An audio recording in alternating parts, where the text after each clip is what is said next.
Okay, so my today's plan is to discuss about program for maximum of 3 numbers. Yesterday we have discussed program for 2 numbers AB. Now we are extending the same logic for 3 numbers A, B and C. So we have to extend the logic for 3 numbers. आणि म्हणून मी तुम्हाला सुरुवातीला what is the logic behind maximum 3 numbers that I will going to show you. See, this is the logic. What is the logic? The logic is we have 3 numbers A, B, C. Now, to begin with, I will compare A and B. I will compare A and B. If A less than B is true, then among A and B, B will be maximum. But I don't want maximum of only A and B. I want maximum of A, B, C. So maximum of this A, B, we will compare with C and then we will decide what is the final answer. So if A less than B is true, that means B is maximum, and now we will compare B with C. So in this is the true case. Now I am comparing here B less than C.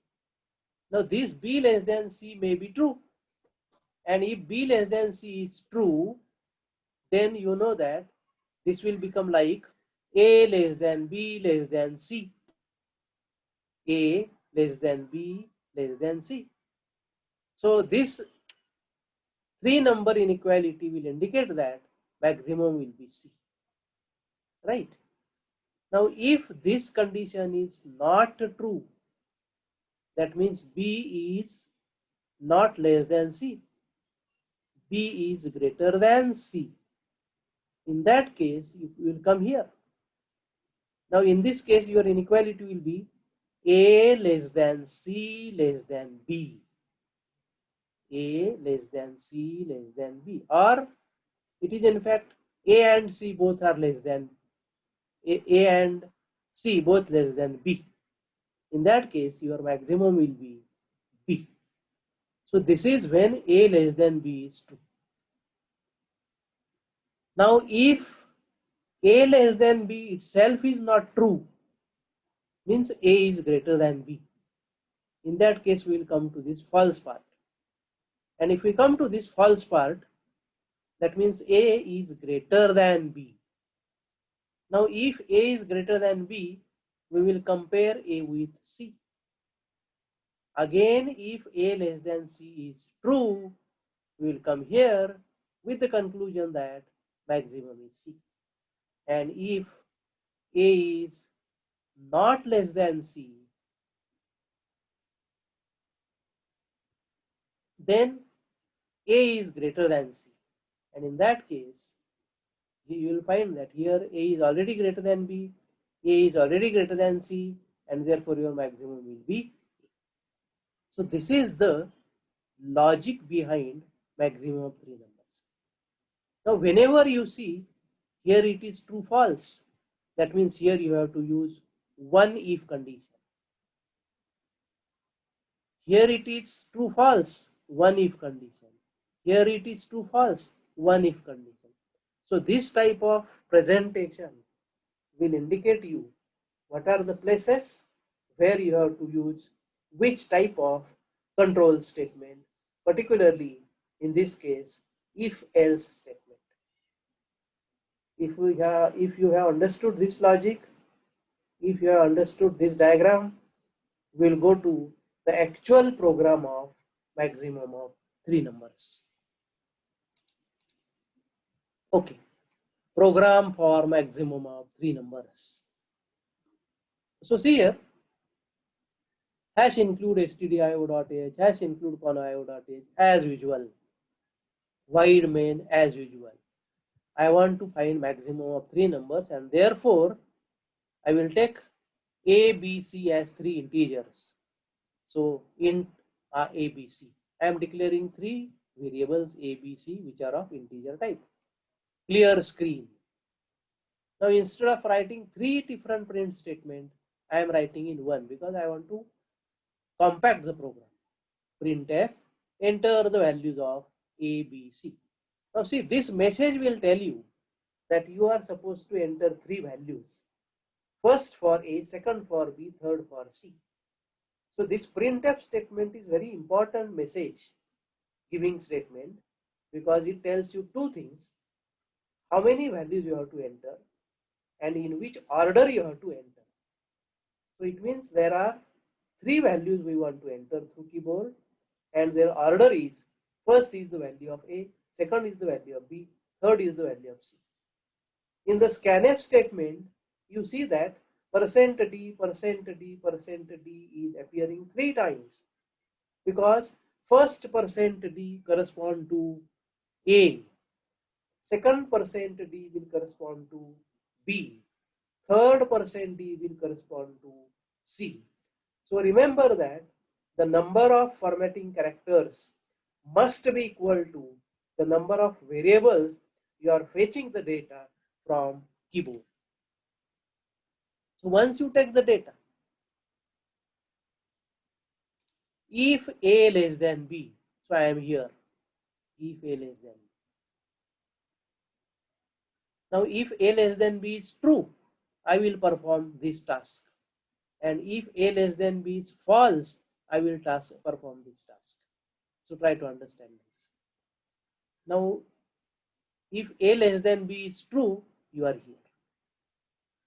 So once again I will compare if B less than C.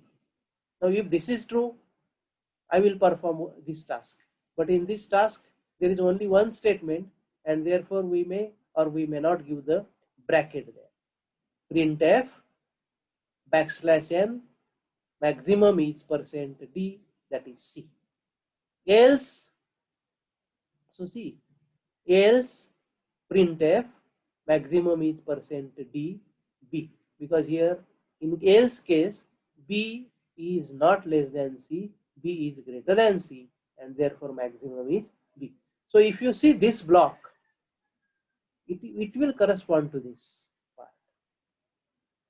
It will correspond to this part.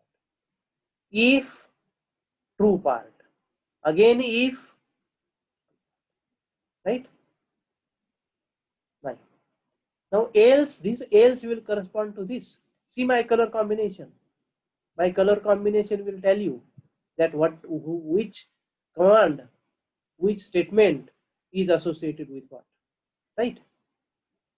Else means if A is greater than B. Now if A is greater than B means you are here to this part. And then again now I will compare A with C. If A less than C, again true and false part. True and false part. If A less than C, true and false part. Printf maximum is %d, that is C, because A is less than C. Else means A is greater than C. Printf maximum is %d, because A is greater than C, it will be A. So see, this is your main curly bracket opened here and it is closed here. In if statement, there is another curly bracket opened here and closed here. In else part, there is another curly bracket opened here and closed here. Even here also, if there are more than one statement, we have to put again another curly bracket, open and close, another open and close, another open and close, another open and close. Now see here, the way of writing if statement, this is the part of if statement. So it is slightly shifted to this side. Else, this is the part of else statement, slightly shifted to right side. This is called as structured programming. You are not writing line by one line below another line. You are making the blocks, and these blocks are easy to understand what they have the sense. So I think you have understood this program, right? Okay. Now I will come to the another concept called as array. I will give you here 4 examples, and then we will discuss what do you mean by array. Say the first example, weight of 100 students in kg. So when we say weight of 100 students in kg, then we will say x1 weight of first student in kg, x2 weight of second student in kg, x3 weight of third student in kg, and so on, x100 weight of 100th student in kg. Second example, height of 50 soldiers in army in centimeter. So x1 is the height in centimeter of first soldier. x2 is the height of second soldier in centimeter. x3 height of third soldier in centimeter. x50 height of 50th soldier in centimeter. Temperature of 100 days in degree centigrade. x1, x2, x3, x100. It is like earlier two examples. So see, in first, second and third example, basically my variable notation x is for weight. My variable notation x is for height. My variable notation x is for temperature. And then x1, x2, x3, x100 and anything will indicate it's about first object, second object, third object, and so on. See, the common feature is what? All 100 students are weighed on same scale, or 50 soldiers are measured their height on same scale. Temperature is always measured in degree centigrade. That means measuring unit in all the first three cases is same. Now let us come to the fourth example. For 100 individuals, I am recording age, height, weight, income, number of dependents. So I am measuring this for 100 individuals. First individual, what is age? First individual, what is height? First individual, what is weight? First individual, what is income? First individual, what is number of dependents? Like this for second individual, third individual, and 100 individual. Now in this case, see that age is in years, height in centimeter, weight in kilogram, income is in rupees, number of dependents is an absolute figure. So this is a record, and this record has different variables measured on different scale. So that's the difference of fourth example with earlier three examples. If you are in the first case, in the second case, in the third case, you are in the setup of array. So x1, x2, x3, x100 is called an array of 100 objects.